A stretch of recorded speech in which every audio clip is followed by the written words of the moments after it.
All right. Hello, Instagram. Hello, Facebook. I'm on both places because why be one place when you can be both? So, all right. Appreciate y'all joining me in here. We're going to give a couple seconds here and hopefully some folks will join us. So, Heartbreak Guitar looks like is already here in Soleil, maybe, is here in Aaron. I appreciate that. And hopefully some folks will jump on here on Facebook in here in a minute. So, I'll go ahead and give you a sneak preview of what we're going to be talking about. Oh, there's Thomas, first one in on Facebook. Thank you, buddy.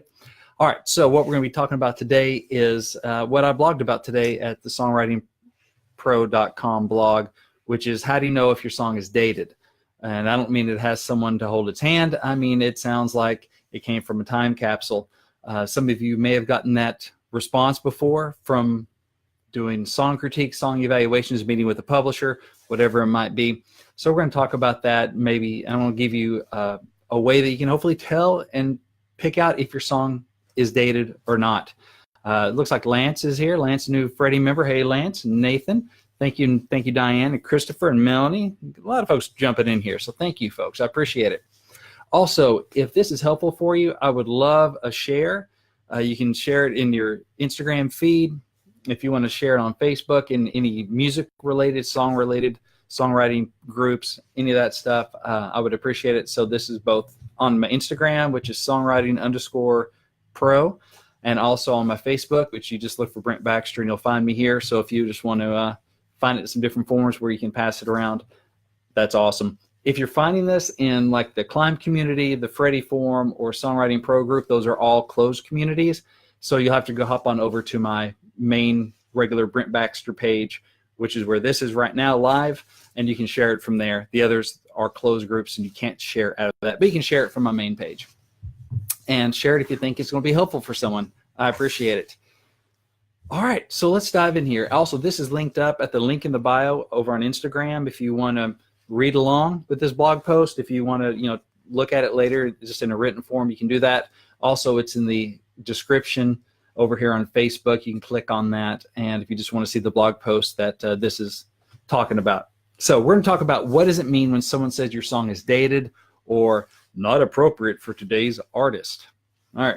So recently I had a member of the Songwriting Pro community hit me up, asked me about some feedback that this person had gotten from a song evaluation service, and actually specifically from a music publisher that was part of this. It wasn't one of my events, but it was something else. And they're like, hey, what does this mean?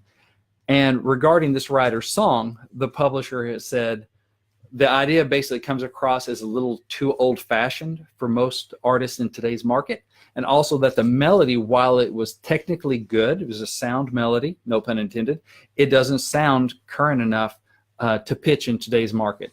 So it's like, okay, the idea comes across as a little too old-fashioned, and the melody is not bad, it just doesn't sound current enough. So what does this stuff mean? Have you ever gotten that feedback?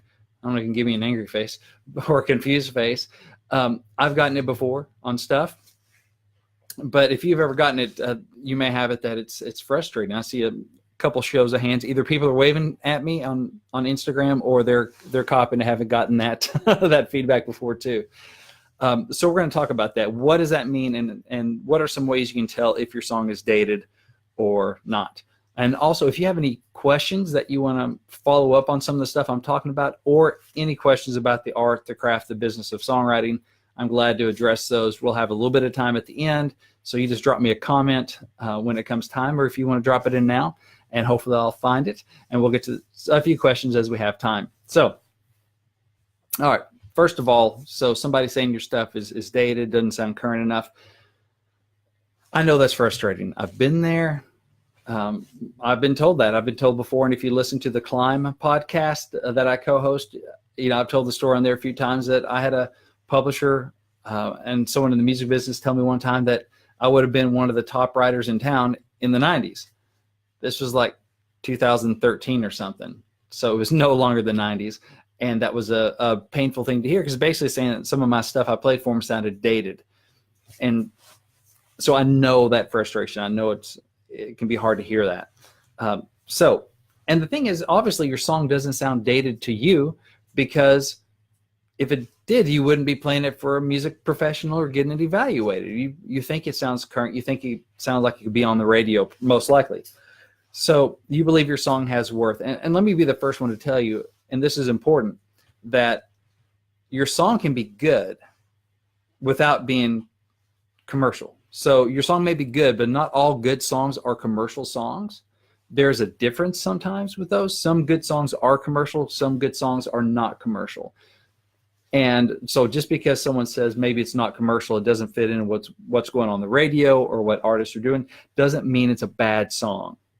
I mean, sometimes they're bad, all right? But that's not necessarily what that means. It may just mean it doesn't fit in with what's going on right now. It's like it can be a great hamburger, but if everybody's eating vegan this year, it's just not appropriate for the market. It could be a great hamburger, but we can't do anything with it because people aren't buying that, right? So you can understand it can be a great product, just maybe not appropriate for what people are buying right now. And hey, Tom and Denise, I'm going to say hi, a couple highs here. Matthew and Anthony. Anthony. Let's see. And Melanie, hey, thank you. Thanks y'all for joining in. And hey, Sam. All right, so you can write a very well-crafted and emotional song, and that's great. And that's not easy to do. So that's great if you can do that. But if the song sounds like it popped out of a time machine from like 1985, it's probably not going to get recorded by a major artist today. All right. So again, it could be a good song. It just may not be commercially appropriate for what's going on, right? And yeah, there are some exceptions out there. You may find some exceptions that an artist that is much more of a throwback artist. You may find an artist that every once in a while releases some throwback tracks, or even a very current artist does some throwback kind of tracks every now and again. So, and there may even be some like independent artists that are pretty retro, right? Just kind of an old school feel independent artist. But in any case, aiming for the fringes or the small niches is not a great way to start off your career if you're trying to get into a career. And it's also not a great way for a publisher to make a living, just because the math works out that there's not as much money to be made at small independent cuts, niche artists, that sort of thing. It's not a good solid way to build a sustainable career. Now, if you already have something going and those cuts come in, that's great. That's beautiful. It's almost gravy, right? A dollar doesn't care where it came from. It doesn't care if it came from a small indie artist, and it doesn't care if it came from the biggest artist on the planet. It doesn't care. Thing is, the dollar that comes from the biggest artist on the planet, he usually brings friends, right? He brings more dollars than the dollar that comes from a small indie artist. So a publisher is looking for the big swings, the home runs. The base hits are important, but if you're looking to get on their radar, they usually want to know that you can bring something that can hit the home run, hit the grand slam, make the most bang for the buck, because that's their best chance of making money and keeping their lights on, keeping their jobs, keeping their family fed, which is what publishers want to do at the end of the day. They are not there to solve your problems as a songwriter. They're there to solve their own problems. And they do that by solving the problems of major artists. Major artists need songs that can get played on the radio, get spins, and get them up the charts, right? And take them to either sustain their career or take them up a notch in their career. So that's what publishers are trying to do. They're trying to solve problems for the artist. Therefore, we can get on the publisher's good side and get a good relationship with them if we can solve their problem. The publisher's problem is, how do I solve the major artist problem? And so we do that by bringing them songs that it feels like a major artist can record, and everybody makes money and everybody's happy. So, all right. So here's some ways that you can look at and try to decipher if your song is dated or not. Because if you're having a hard time with this, it's because you're having trouble hearing it, right? Sometimes you just know. Other times you may need a little bit of help hearing it. So here's one way. Make a playlist of current hits in your genre, whatever genre you're aiming at. So like me, I mostly write country. So I would make a country playlist of current hits and drop your song, your demo or whatever in the middle of that, and then listen to it. So if you're a country writer, make a playlist of several current mainstream artists that are having hits. Add your song somewhere in the middle and then listen to the playlist. And what does this sound like? Does this sound like, it'd be right at home in the middle of those songs if it were played on a radio station? Do you kind of go seamlessly from one song into the other where it doesn't bump too much, or does it stick out like a sore thumb? Now, some of this can be difficult because you don't have the production value most likely of songs that are on the radio and the ones you're hearing, right? So you have to kind of try to allow for production, but also don't let that be a crutch. They go, well, if it were produced, by one of these artists, they could do something with it. It sounded just like the stuff on the radio. Try to listen past that and listen for melody, lyrical content, that kind of stuff. Some of that we're going to talk about. So does it feel at home in the middle of that, or does it stick out like a sore thumb in a bad way? And why is that? So a couple ways your song could be dated. Is your song lyrically dated? Does your lyric contain phrases that just aren't found in current hits? That have phrases that haven't been heard on the radio in years? Does it tell the type of story that went out of style years ago? Does it use archaic kind of language, words that aren't in normal conversation anymore? All that kind of stuff can make your song feel dated.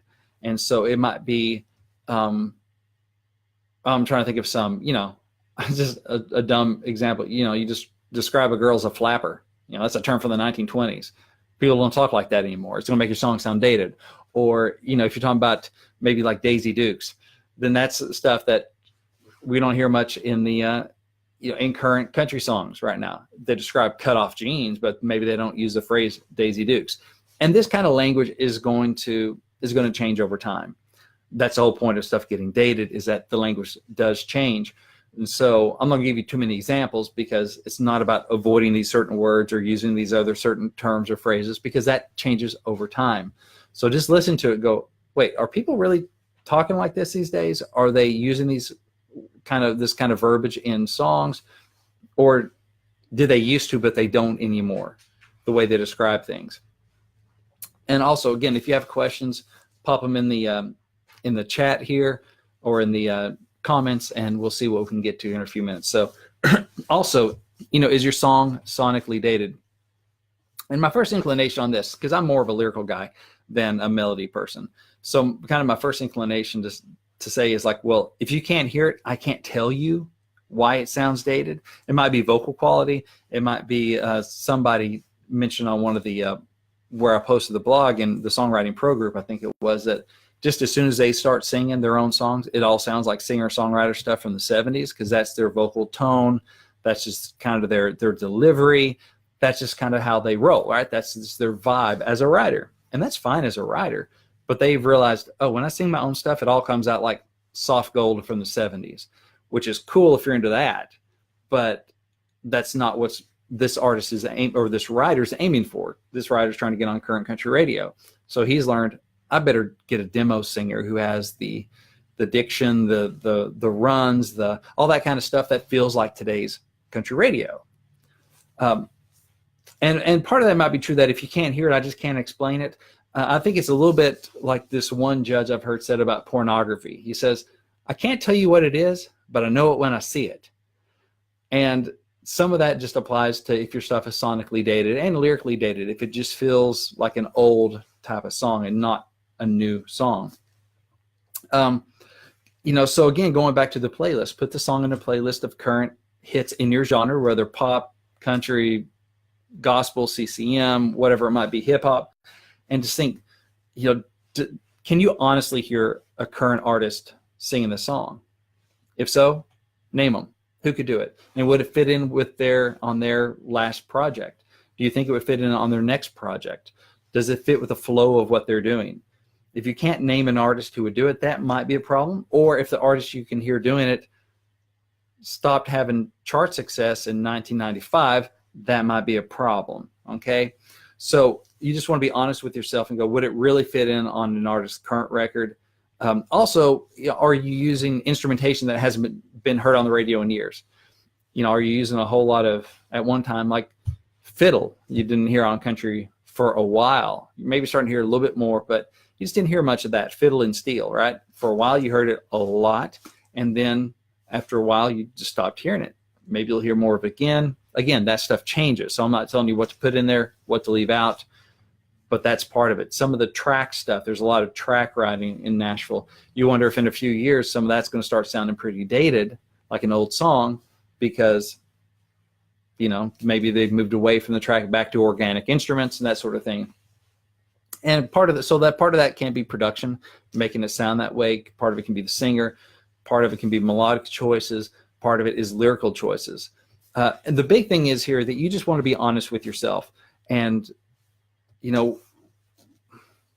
does this sound dated? Does this honestly sound like something that a new artist could do? And who is that new artist? Does it really fit in with what they do? And, genres are broad. Not everything fits in one little narrow segment usually. There are people that are a little bit more old school, people a little bit more new school. And you want to try to find with what you do fits in with the kind of intersects with the commercial marketplace, right? I have my art, my creativity, what I like to do, and here's the intersection right here of the commercial marketplace. And sometimes it's kind of like that, and you have to make some adjustments if you want to intersect with where the commercial marketplace is. But again, if you have any questions, hit me up in the comments. If you want to read this for yourself, the blog post, kind of go back to the source, you can go back at songwritingpro.com. It's linked up in the Instagram bio, or also it's in the video description here on Facebook. You can check that out. And knowing how to make mistakes like this, knowing how to keep your songs current, can make a big difference in your songwriting, especially if you're trying to get cuts. And that's what I want to try and help people do is help you get your songs cut, or reach success in however it is that you define that. So if you want to dive in the art, the craft, and the business of songwriting, and specifically like how to write songs that get noticed in the music business, that can help publishers solve their problems, right, by solving current artist problems, have a good opportunity for you. Although it may be gone very, very soon. I have every Tuesday night in April 2019, as this is being recorded, I'm hosting the C4 Experience. And it's an exclusive online event that you can join from anywhere in the world, but it's only for 10 songwriters. And at the moment, the last time I checked, we have one spot left. So one spot left for a songwriter like you who wants to basically, write songs that artists want to sing, that radio wants to play, and that fans want to hear. That's what we're aiming at, how to write songs that have a commercial edge to them. And so we're going to start that up. So the deadline to join is coming up later this week. But there's only one spot left. So whoever grabs that spot gets it. You can get to it at the link in my bio at the bottom of the blog post. Tells you how to get there. You can also get there through the description link. There's a link in the description on Facebook. Only one spot left. I hate for you to miss out. I only do these once about every 6 months. So it'll be a while before I offer this up again.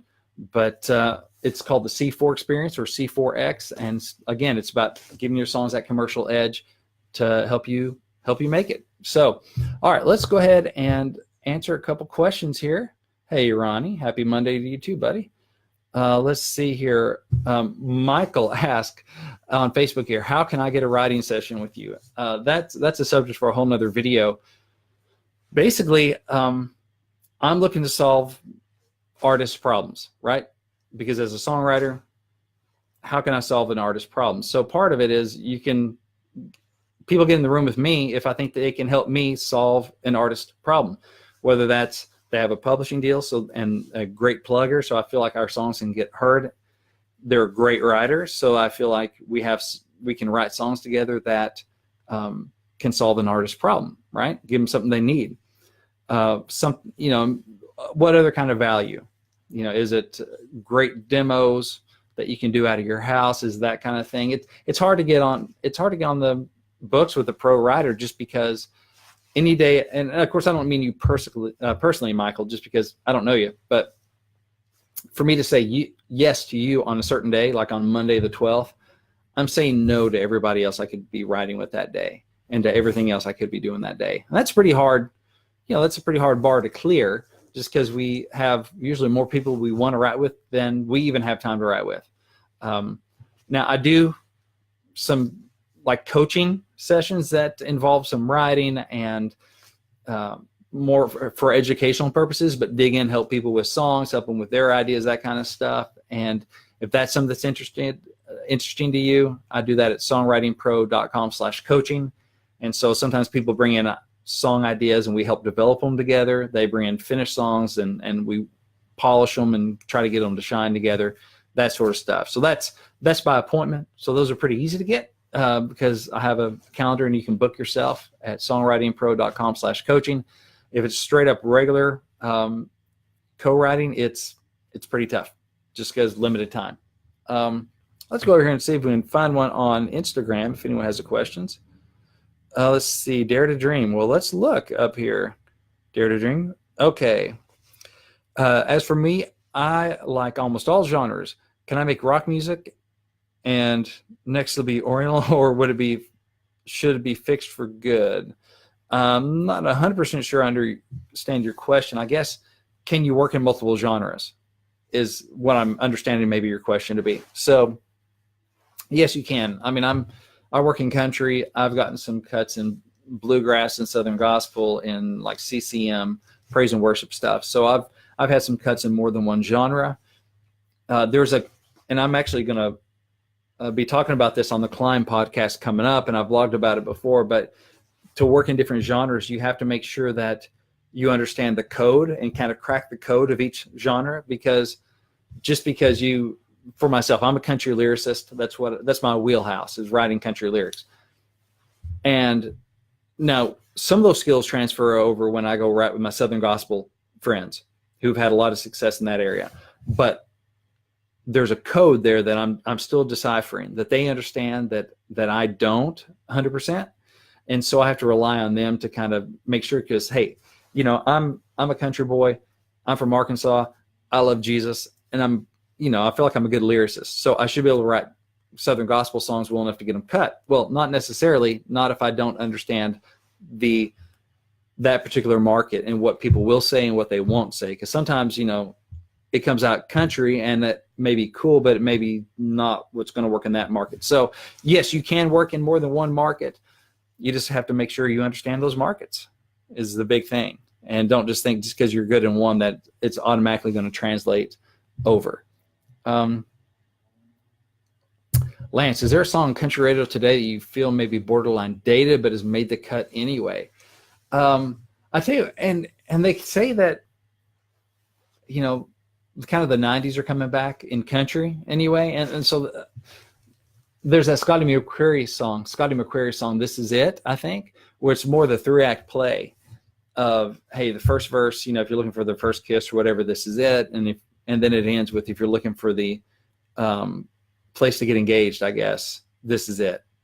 Or maybe at the front of the church, I can't remember. But it's kind of the 3 little vignettes. And so not long ago, that definitely would have been considered dated, because the last one they had like built like that, structurally like that, was probably Are You Gonna Kiss Me or Not by Thompson Square, which had been several years ago. And it was a long time before that, before there was another one of those kind of 3-act plays. So that could be a sign of some stuff coming back, a little bit more of the 90s vibe coming back, which is cool. I think Chris Stapleton is kind of retro in that way, Millionaire. Obviously, both those songs are doing well. I think the Scotty song went #1, and Millionaire is doing really well as well. So, there's some on there. So there are definitely some that, may feel a little more dated, but can still get out there. It's just a little more rare. But again, markets change, right? And what is dated today may not be dated tomorrow. Let's see. Jim is asking, I have a professionally produced single. How do I find the backdoor side window of an artist I want to remake my song? Man, that's a lot of personal relationships. So if you have an artist in mind, say artist, I don't know. If it's like Eric Church, first of all, Eric writes most of his own stuff, almost all of it. So you just kind of go, okay, well, what's gotten through that he didn't write? And who are the writers on that? If the song's already written, maybe find out who the publishers are that have gotten cuts on Eric Church. Can you get through his management? Can you get through the label? Can you get through A&R? Can you get to his producer? And trying to find the people that are all around that artist and try to find ways into him that way. And then do you shake your personal network? Do you know anyone that knows him or knows his producer, knows his A&R people? And so it's a lot of work in the network. And just know that that's a big part of the job, is working the network and trying to find the people that get your song heard. And also, a lot of people can give you small yeses, but really only 1 or 2 people can give you the big yes on a project. The big yes meaning, yes, I will record it. A lot of people can give you a small yes saying, yeah, I'll listen, or yeah, I'll pass it along to the next person up the food chain.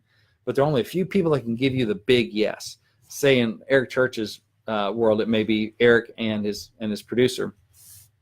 Might just be the 2 people that can give the big yes. And so you don't want to stop until you get a no from somebody that gives you a big yes. You never want to take no from somebody who can't really say yes. Like an A&R person may say no. Okay, but they are never the one that could say ultimately, yes, my artist will cut this song. So what that means is you don't take it as a no, you take it as, well, let's try somebody else. Let's try to come in through another door, or let's hit them up again later and see if it hits them in a new way on a different day. So hopefully that's helpful. But yeah, you can find out who the producers are and A&R people, label, all that stuff. It's out in public. You can do a little bit of research and then need to start working, see if you know a way to get into those places. Well, thank you, Chris. He said, what a great way to explain it. A dollar doesn't care where it came from, but major artist dollar usually comes bringing friends. Well, that was brand new because that just happened. I need to write that down so I don't forget it. All right. Let's see here.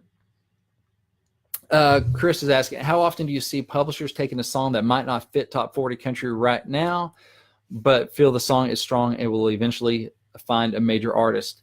I think, for one thing, of course, if you're signed with them as a publishing deal, yeah, they're going to take it because that's part of the deal. So if you're an outside writer, not signed with a publisher, and you bring in a song that you think, hey, man, this is great, and the publisher goes, man, it's great, I don't know who to, and this is something you might hear from people, it's great, I don't know who to play it for. I've heard that before. So how often do you see them? I mean, usually publishers there's a lot of publishers kind of do pitch to earn stuff, handshake. Let me play it for a couple of people. Let me see, just kind of testing the waters without signing it over to the publisher. So there are some of those, which I like those because if they don't get a cut, I'm not out anything. They took a swing, they took an at-bat. If it didn't happen, I still own my song and I can go somewhere else and see if they like it. So I think smart publishers do hang on to those type of songs and may keep them in their back pocket for when they think it might be relevant. I don't know if a publisher is going to pick it up and sign a single song. Some may not. I would be wary of signing a single song with a publisher that thinks, well, it's not going to fit right now, but maybe eventually we'll find somebody for it. I might just be like, well, let's just keep in touch and let me check back. And if you think you know who you want to play it for today, then let's talk about it. But if you don't, I'm glad you dig my song. Let's hear some other stuff. Let's see. All right, let's check over here on Instagram. Somebody asked, how are you today? I'm good, thank you. How are you? What are you doing? I'm doing an Instagram Live and a Facebook Live helping songwriters turn pro. What are you doing? All right, so let's go over here, see some more. All right, if you have a question, pop it down below here. What's the best place to put your song so publishers hear it? In their inbox. Is a one good way. So, man, publishers are hard to get to because of the math of it. Because let me get rid of that. Anyway, so publishers are hard to get to just because of the sheer math. They have more people trying to get songs to them than they have time to listen to. And most songs and songwriters aren't going to fix their problems, right? Aren't going to solve their problems, and their problem is to solve major artist problems. So they can't listen to everything. More likely they're going to find a lawsuit than a hit in most cases. So they rely on filters. So some of those filters might be like a PRO, ASCAP, CSAC, or BMI. A filter might be a music attorney, someone at NSAI, Nashville Songwriters Association International for country. It might be someone that one of their writers, somebody that's already on staff, comes in and says, man, I just wrote a song with Casey, and Casey's awesome. You should check out this stuff. Or, hey, those last 3 songs you like, I wrote those with Casey. You got to check out Casey's stuff, right? So that's one way to get on their radar. There are some workshops and events where publishers come in and they listen to songs. So NSAI does some of those. I think Global Songwriters Connection does some of those. So that's Global Songwriters Connection. My friend Charisse Voltore heads that up. She has a real huge heart for songwriters. She's great. And also at Songwriting Pro, we do some of those too. I'm actually, this Thursday, we're having a Play for Publisher event with Scott Sherritt of Rare Spark Media. People send in songs. We select the top 10 that we think will get Scott's attention in a good way. And then we're going to play those songs for Scott. We're all going to get on an online, video conference, and he's going to listen to those songs and give us feedback. And hey, if he loves a song, he knows what to do with it. So if he doesn't love it, he'll at least give some feedback. So we do those about once a quarter. So that's coming up. So some of those ways, be on the lookout. So co-writing, personal relationships, and then some of the business opportunities as well. So, hey, Summer and David and Chris, Cyrus, Dave, thanks for joining us here. And let's see, which program do I use for composing? I use my co-writers because I'm a lyricist. So I know some people use, I guess, Logic, Pro Tools, GarageBand, everything else. So I'll let my people that are good at that do that stuff. Take a look here at some more questions. We've got a couple minutes left. Let's see. No questions, a lot of howdies. I appreciate that. Some more how you doings. All right. What do I think about Taxi? I've never used Taxi, so I don't have an opinion. Can't tell you one way or the other. Let's see. Okay, so Josie, maybe Joe, see something. Love this. I write lyrics, sent some different places. Need help. What was that website again? I'm not sure which website you're talking about now. So there's songwritingpro.com, which is me. There's Global Songwriters Connection. There's NashvilleSongwriters.org, I think. Nashville Songwriters Association International, NSAI. I think some of the ones I mentioned. Let's see here. All right, is it worthwhile to send CDs out to artists that you'd like to support, or for them to sing your songs? If you don't know the artist and they're a major artist and you just send them a CD, they're probably not going to listen to it, because as I mentioned before with publishers, there's a better chance they're going to find a lawsuit on that CD than they are a hit song. And I remember years ago, I was in college and in Jonesboro, Arkansas, at Arkansas State, and I heard that Ricochet, the band Ricochet, was having hits at the time, and they were playing a show that night around the area, and they were over at Brangus Feedlot, and the radio was doing a live remote from Brangus Feedlot, because they were, eating their steak and throwing the peanut shells on the floor, and the band was there, and they were talking to them and stuff and hanging out. So I grabbed my cassette tape, because I didn't have CDs then. I grabbed my cassette tape, hopped in my little Honda Civic or whatever, and wheeled on over to Brangus Feedlot. And I'm running in the door. I'm like, I'm going to meet these guys. I'm going to give them my songs, which were bad. But anyway, I didn't know that then. And I walk in the door, and I see one of the guys. And I'm like, hey, I'm a songwriter. I got a couple songs. Can you listen? He goes, whoa. Yeah, I can't listen. Why don't you give it to my manager over here? So he walked me over. He's like, hey, this guy's a songwriter. I was like, hey, I got this, these songs, and think they'd be good for y'all. Anyway, I'm sure it went in the circular file. I'm sure it went in the trash can. I never heard anything about it. Not that I should have, because the songs were pretty bad. But it's a really low success rate getting songs directly to artists like that, just randomly sending them in. It's there's another time. I think it was Charlie Robinson or somebody was playing Little Rock when I lived there, and I went out to a show at like Sticky Fingers Chicken Wings place, and he was playing a show, and I was waiting in line afterwards, and I brought this. Now I had a CD, right? This few years later, I have a CD. I have my buddy Tim, which is that one right there. If you can see it on Facebook, that little green one, CD. Anyway, we just did a CD. So this is like 2000, 2001. And so after I was like, hey, I just want to give this to you. And somebody goes, who the heck brought a Tim McGraw CD? I was like, no, it's Tim Meitzen. Because Tim M. Anyway, so it wasn't the best first impression, but I'm sure he never listened to it either. But anyway, so it's best to go through professional relationships or personal relationships to get artists to actually listen to your stuff. So, all right, I'm going to go ahead and shut her down. But again, thank you everybody on Instagram and on Facebook for joining me here. Again, if you want to read the blog post this comes from, it's at the link in the bio. It's also at the link in the description over on Facebook. If you're interested in joining the C4 experience, there's only one spot left, or maybe it's sold out. But you can check that out through the link in bio as well. And also have a gift for you for hanging out this long. So the best way to become a pro songwriter is to start thinking like a pro songwriter. And I have an ebook called Think Like a Pro Songwriter. Makes sense. And you can get that at giftfrombrent.com. That is giftfrombrent.com. It's completely free. Just give me your email address, and so I know where to email it to you. And then it also lets you know about cool stuff like the Play for Publisher event coming up, C4 experience. You're among the first to know about that in the future. So there's some perks that come along with that, along with the free ebook. So that will hopefully help you on your journey. So appreciate y'all. I think I talk fast when I'm on camera. I'll try to slow down in the future, but it's coffee.